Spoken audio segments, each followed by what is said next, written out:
ওয়ালাইকুম। প্রিয় বন্ধুরা, কেমন আছেন সবাই?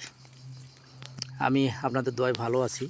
প্রিয় বন্ধুরা, আমি কিন্তু এখন ইতালির রোম থেকে 130 কিলোমিটার উত্তর পশ্চিম কোণে ভিতারবো শহরের একটি গহীন অরণ্য বলা চলে, সেখানে আমি অবস্থান করছি। তো আমি ঘোরার পথেই হঠাৎ করেই আমার একটা আঙ্গুরের গাছ চোখে পড়লো বাগানে। আপনি দেখতে পাচ্ছেন প্রিয় দর্শক, আপনারা একটু খেয়াল করে দেখুন যে এখানে প্রচুর জঙ্গল, প্রচুর ঘাস। দেখেন কি ঘাস! আর এই ঘাসের ভিতরে আপনারা একটু দেখানোর চেষ্টা করছি ক্যামেরার চোখে কিভাবে আঙ্গুর ধরে আছে।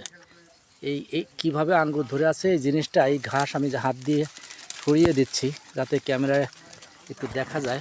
প্রিয় দর্শক, একটু খেয়াল করে দেখুন যে আঙ্গুর, কি পরিমাণ আঙ্গুর এই জঙ্গলের ভিতরে ধরে আছে। আমি আসলে প্রিয় দর্শক, আমি সবসময় চেষ্টা করি আমি আপনাদেরকে ভালো কিছু দেখানোর জন্য।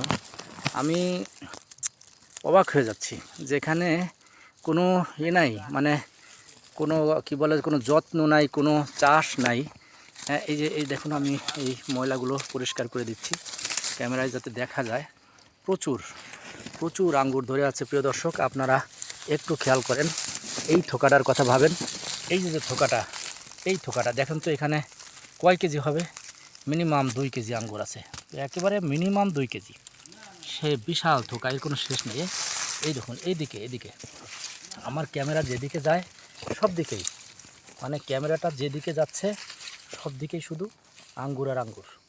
তো প্রিয় দর্শক, আসলে আমি আপনাদেরকে এটা বোঝাইতে চাচ্ছি যে আসলে আমরা যারা আছি বাঙালি সহ আফ্রিকানরা, এদিকে দেখুন, এদিকে দেখুন প্রিয় দর্শক, আমি হাত দিয়ে একটু পরিষ্কার করে নিচ্ছি। দেখুন, শুধু আঙ্গুর আর আঙ্গুর, মানে অপরিমাণ আঙ্গুর, যা বলে শেষ করা যাবে না, ধরে আছে।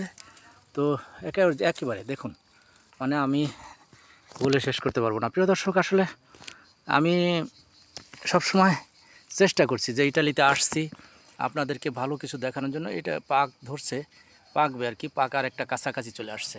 তো আমার এই পরিশ্রম কিন্তু তখনই সার্থক হবে প্রিয় দর্শক, যখন আপনারা আমার ভিডিওগুলো লাইক, কমেন্টস এবং শেয়ার দিবেন। তখন আমার উৎসাহটা কিন্তু আরও বেড়ে যাবে। আমি চাইবো আরও নতুন কিছু, আরও ভালো কিছু আপনাদেরকে দেখানোর জন্য। প্রিয় বন্ধুরা, ইটালির রাজধানী রোম, ইটালির রাজধানী রোমের ভিতারবো শহর থেকে আমি লুৎফর রহমান আছি আপনাদের সাথে। ভালো থাকবেন সবাই, দেখা হবে সামনের কোনো নতুন ভিডিওতে। আসসালামু আলাইকুম।